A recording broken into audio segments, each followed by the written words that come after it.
Assalamualaikum warahmatullahi wabarakatuh. Perkenalkan, nama saya Raisut Atala, saya dari kelas 11 IPA 1 nomor absen 34 Sekolah SMA Negeri 7 Depok. Guru pengajar Ibu Fatma Naira SPD.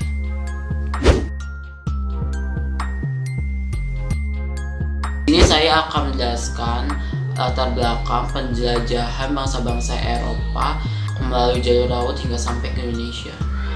Dimulai pada abad 15 Indonesia, kedatangan bangsa-bangsa Eropa melalui jalur laut. Mereka yang pernah datang ke Indonesia diantaranya Portugis, Spanyol, Inggris, dan Belanda. Tapi di belakang itu semua adalah latar belakang kenapa negara bangsa-bangsa Eropa datang ke Indonesia.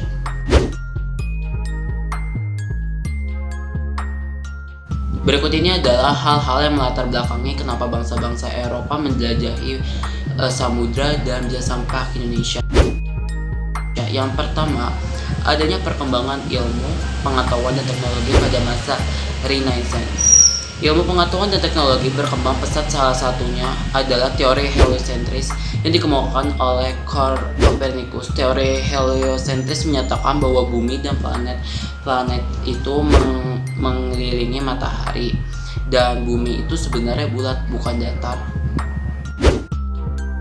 Yang kedua, ada revolusi industri di mana penemuan mesin uap untuk kapal itu sangat banyak, dan hal itu memudahkan bangsa-bangsa Eropa untuk menjelajahi samudra-samudra lain hingga sampai ke Indonesia.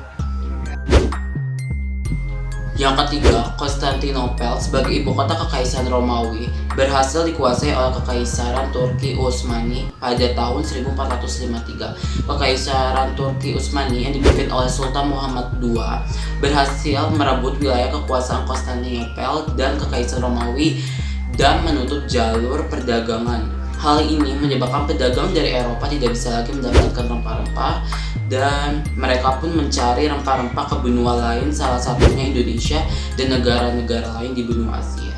Contohnya India, Filipina, dan sebagainya. Yang keempat, adanya motivasi 3G. Melihat kekayaan alam Indonesia, bangsa Eropa yang awalnya datang hanya untuk mencari rempah-rempah akhirnya memiliki tujuan lainnya, yaitu 3G. 3G adalah Gold, Glory, Gospel. Gold sendiri artinya kekayaan, glory kejayaan, dan gospel menyebarkan agama Nasrani.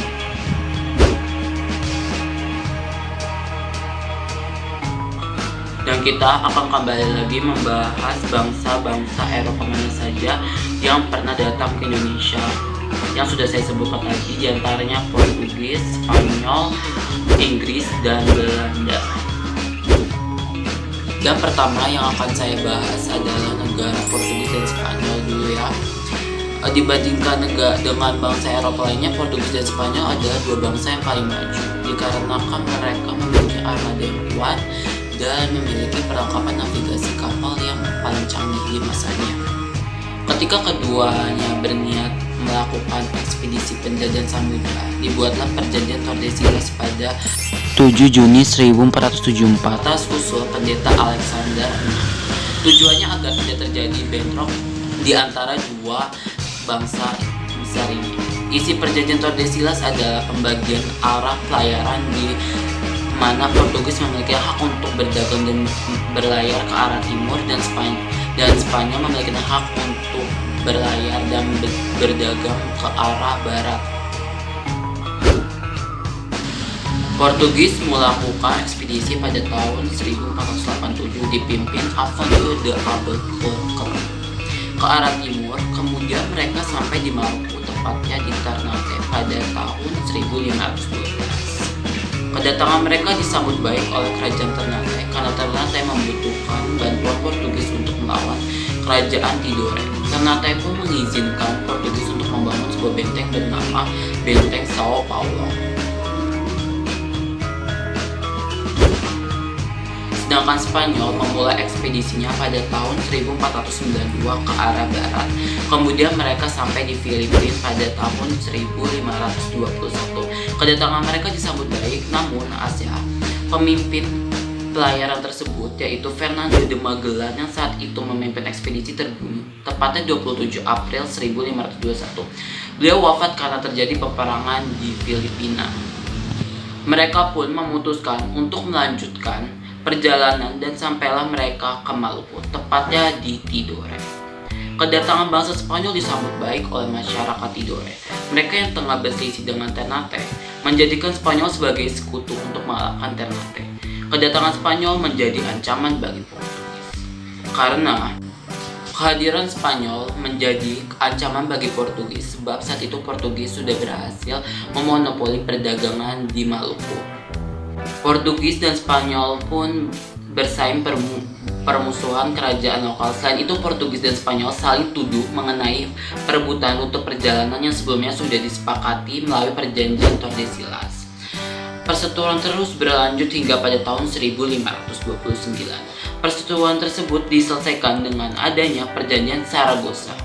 Isi perjanjian Saragossa adalah pembagian bumi menjadi dua pengaruh dan kekuasaan, di mana bangsa Portugis memiliki wilayah kekuasaan dari Brazil ke arah timur sampai dengan Kepulauan Maluku, dan Spanyol memiliki wilayah kekuasaan dari Meksiko ke arah barat sampai dengan Kepulauan Filipina. Karena perjanjian Saragossa inilah teori heliosentris oleh Copernicus dibenarkan bahwa bumi itu bulat. Oke, selanjutnya saya akan membahas Inggris. Bangsa Eropa yang berhasil menginjakan tanah Indonesia ketiga adalah Inggris.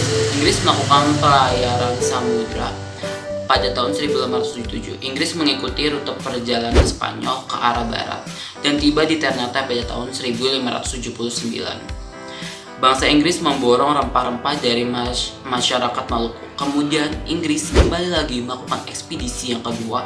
Sebelumnya sampai ke Indonesia, Inggris berhasil menguasai India dan mendirikan East India Company, sebuah perusahaan dagang milik Inggris.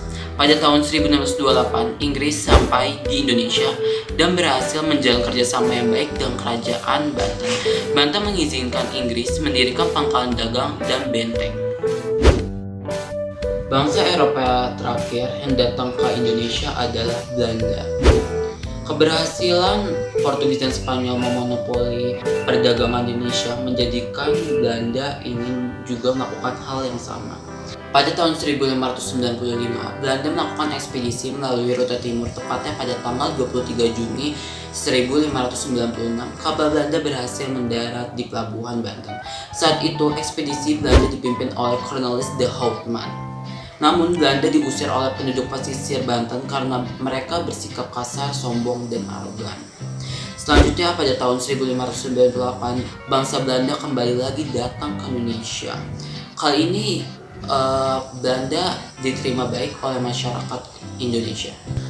Belanda pun berhasil menguasai perdagangan di Banten.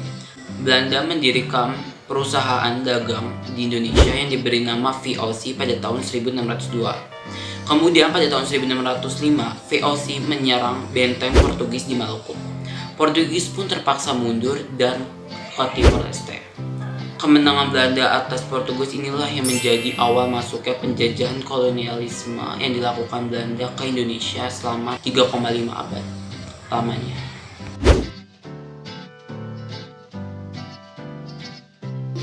Sekian video dari saya, mohon maaf apabila ada kesalahan. Saya undur diri. Wassalamualaikum warahmatullahi wabarakatuh.